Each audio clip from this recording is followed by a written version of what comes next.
That's not funny. My great-grandma fought the communists. I'm sorry. Oh my god.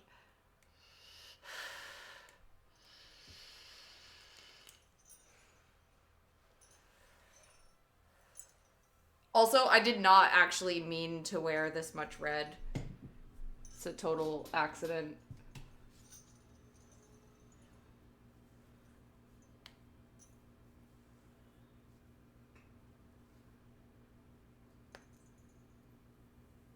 I just look good in red.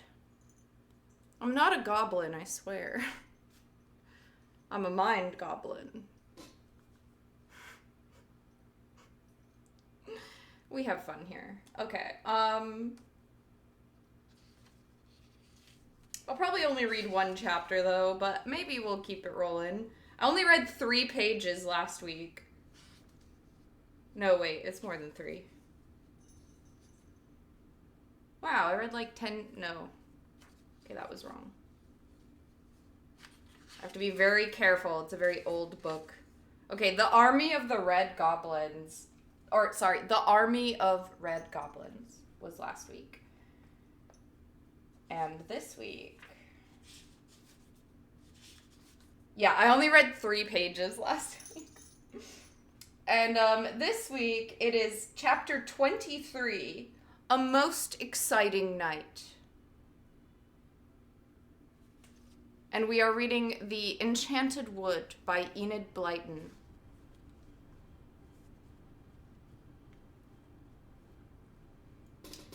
And so, the characters and friends of the faraway tree... oh, wait, let me start over. At the top of the faraway tree, and if you haven't been here while I've been reading this entire book... There are these children in, like, 1930s England, and they move to the country, and they end up moving next to a magical forest. And then when they go and explore the magical forest, they meet, like, gnomes and fairies and, like, talking rabbits.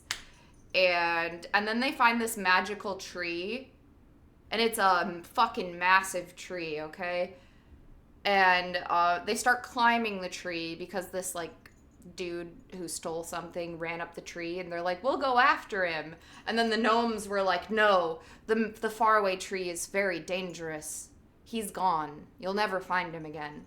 Because at the top of the tree, there's a portal. And the portal changes every day. Like, every day there's a new land at the top of the tree. So when that guy stole their shit and ran away, he's probably gone forever. Anyways, and so last week when we left off, the land of the red goblins was at the top of the tree, and all the red goblins, like, came down from the top of the tree, and they took over the tree. And now the kids have to save their friends from the Red Army. Chapter 23. A Most Exciting Night. If only we can creep up the slippery slip that runs right round and round in the middle of the trunk. Oh yeah, there's a slide. So that way, like, when you get to the top of the tree, you can just talk to Moonface. They should make a video game out of this or something. So when you get to the top of the tree, you unlock Moonface's slippery slip. And so that way you can, like, fast travel to the bottom. Instead of having to climb all the way back down the tree again, you can just, like, take the slide.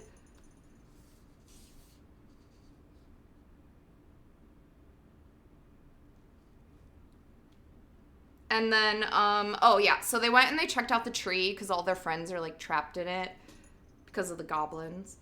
And when they get there, they see the squirrel. I'm not going to explain the squirrel. There's just a squirrel, okay? He's like a bellhop. And, shh, said the squirrel in alarm. Don't let the goblins hear you. What did the trees say? They said we were to go through the trap door and up the slippery slip, said Joe in a low voice.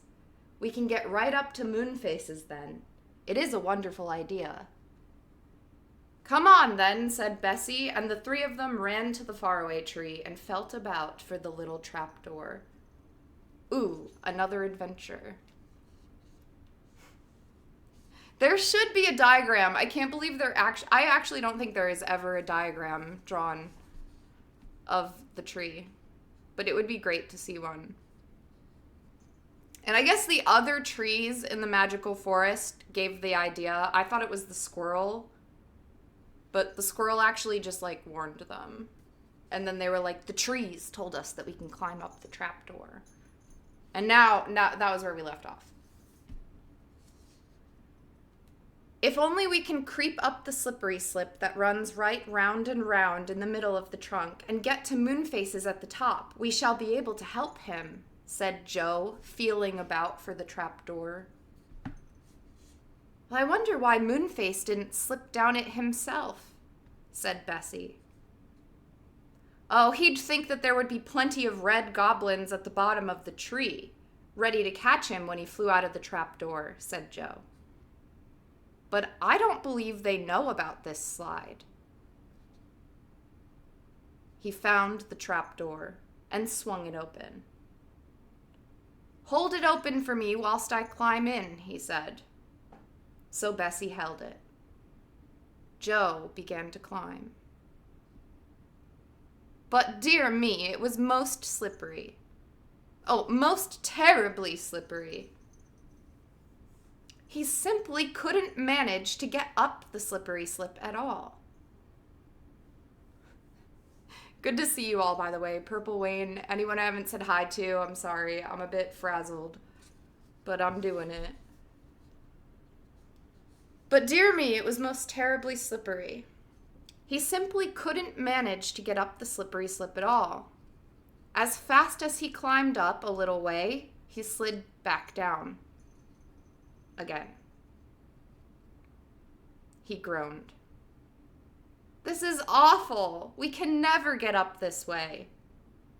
I shall keep slipping down all the time. Let me try, said Bessie eagerly. So Joe slid out of the trapdoor and Bessie crept in. But it was just the same for her as it was for Joe.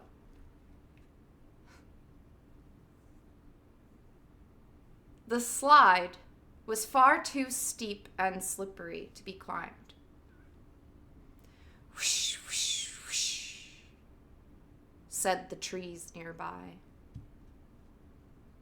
Bessie ran to one and put her arms round its trunk and pressed her left ear to it. She listened. Tell the squirrel to go, whispered the leaves. Tell the squirrel to go.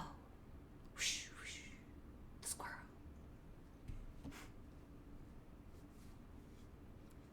Red squirrel, you go up, said Bessie at once. Can you manage to, do you think? Yes, said the squirrel. I have claws on my feet to hold with, and I am used to climbing. But what's the use of me going? I'm not clever enough to make plans with Moonface. Whoosh, whoosh, whoosh, said the trees loudly. Joe pressed his ear to one. The squirrel can... They're like, you stupid children. The squirrel can throw a rope down the slippery slip, whispered the tree. Of course, said Joe in delight. Why didn't I think of it? Tell us, said the girls. Joe told them. The squirrel must climb to the top. He must ask Moonface for the rope that is let down for the cushions, but instead of letting it down through the branches of the tree, he must let it down through the slide inside. Then we can hang on and be pulled up. Ooh, that's a really good idea, said Bessie. Shh, said Joe as he heard a shout from a goblin up the tree. We don't want them to guess what we're doing. The goblins are coming down, whispered Fanny in alarm. I can hear them. What shall we do? We'd better get inside the trap door and sit at the bottom of the slippery slip as quiet as mice, whispered Joe. Go in first, Squirrel, and climb up. You know what to do, don't you? Yes, said the squirrel, and disappeared up the slide, digging his sharp little claws in just as if he were climbing up the outside of the tree trunk. Joe pushed Bessie inside, and then Fanny. He climbed in himself and then shut the trap door just in time. 3 goblins jumped down to the foot of the tree and began hunting round about. I know I heard someone, said one of them. Well, so long as we don't let them pass us up the tree, they can't do much, said another with a laugh. And I don't think you heard anyone. It was just the trees whispering. Sorry, I'm trying not to rip the book in half because it's very old, but there is a picture. Oh my god, it's gonna fall apart. Okay, here's the picture of 3 goblins searching for the children.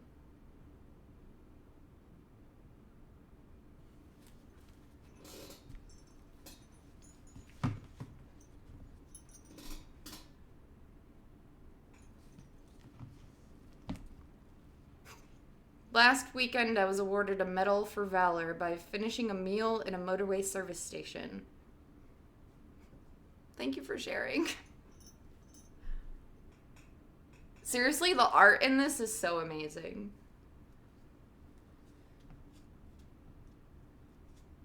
We can't let them pass us up the tree, but they can't do much if they don't pass us up the tree, said another with a laugh. I don't think you heard anyone. It was just the trees whispering. Whoosh, whoosh, whoosh, said the trees at once. There, what did I tell you? Said the goblin. They jumped back into the boughs of the faraway tree, and the children hugged one another and chuckled. I wonder if the squirrel has got up to the top of the slide yet, said Joe. As he spoke, a little sound came down the slide. A soft, slinky sound. That sounded slinky. And something suddenly touched them. Ah, a snake! Cried Bessie in alarm. Don't be silly, it's just the rope that the good little squirrel has sent down, said Joe, feeling it. Now, we'd better go up one at a time, for Moonface will never be able to pull all of us up at once, because we're so big and heavy. So Fanny went first. She was hauled all the way up the slide. It was very strange, so dark and quiet. At last, she reached the top. Moonface was there, red with pulling. A light burnt in his funny round room. He was simply overjoyed to see Fanny. He hugged her and then sent down the rope for Bessie. She came up, and then Joe. Don't make too much noise, said Moonface in a low voice as he squeezed them all. The goblins are outside everyone's door. Oh, Moonface, we're so sorry you're captured like this, said Joe. Couldn't you have slid down the slide and escaped? Couldn't you have slid down the slide and escaped? Or did you think there might be goblins at the bottom? Well, I did, said Moonface. But I also thought that if I slid down, I'd be leaving all my friends behind in the tree. And that seemed a mean thing to do. Yes, it would be rather mean, said Joe, to save yourself and leave the others. Moonface, what can we do to help? Well, I simply don't know, said Moonface. I've thought and I've thought, but I can't think of anything really good at all. It's a pity Silky isn't here, said Joe. We could talk it all over with her then. She's clever. We can't possibly get at her, said Moonface. She's locked in, just as I am. Joe, Moonface, said Fanny suddenly, her face red with excitement. I've thought of a way to help. What? Cried the others. Well, couldn't the red squirrel slip down the slide, out of the trapdoor, and take a note to the brownies in the wood? Asked Fanny. Do you remember how we helped them when we first came to the wood? I can't believe I mentioned that in my recap, and it's full circle. Hell yeah.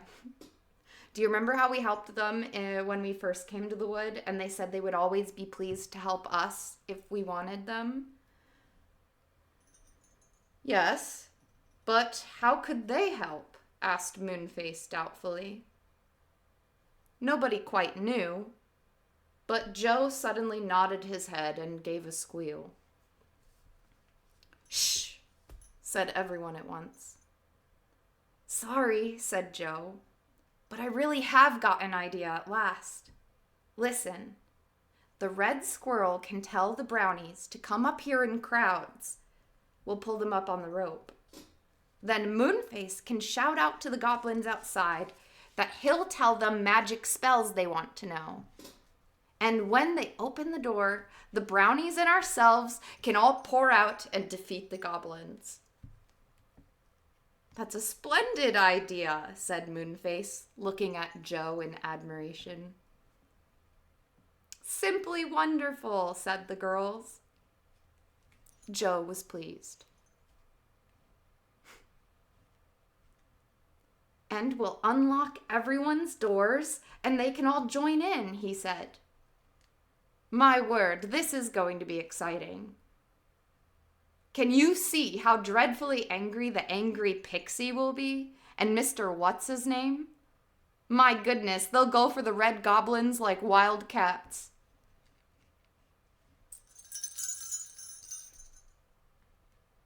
Everyone chuckled. The red squirrel touched Joe's knee. Will you give me the note then? He said.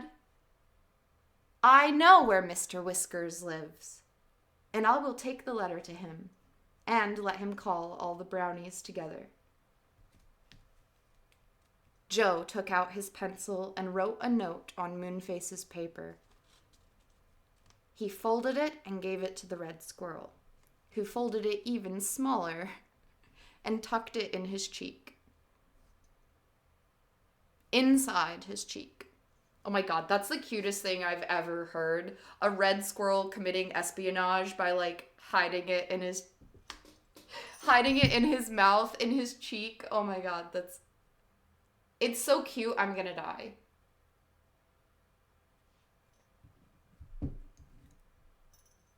He's like, don't worry, I got this.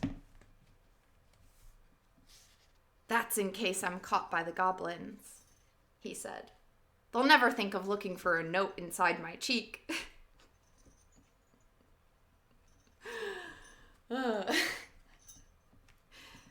He sat on his bushy tail, gave himself a push, and set off down the slippery slip at a tremendous pace. I also want to point out that he doesn't use a cushion, because they usually ride down the slide on a cushion, and then the squirrel collects them and sends them back up the tree.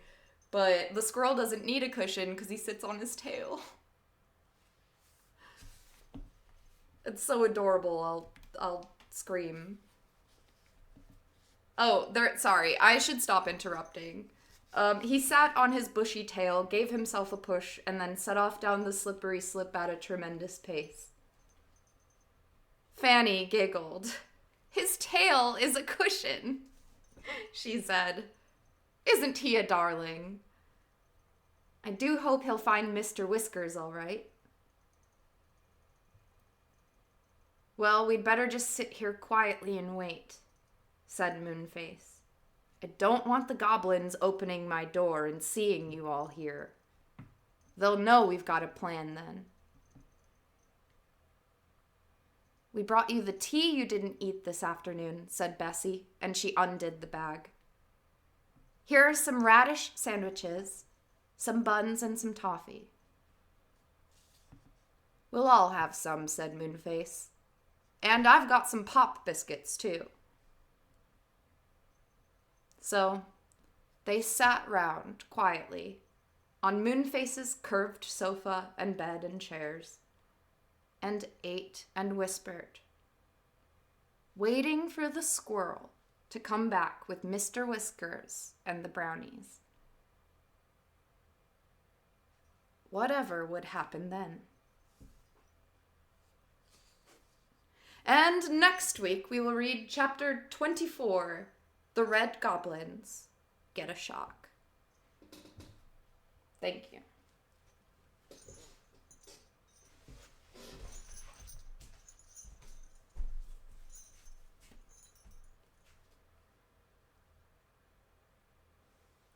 And I think this is like the final battle of the book. There's only like 30 pages left. Thank you, everybody. It was truly a pleasure.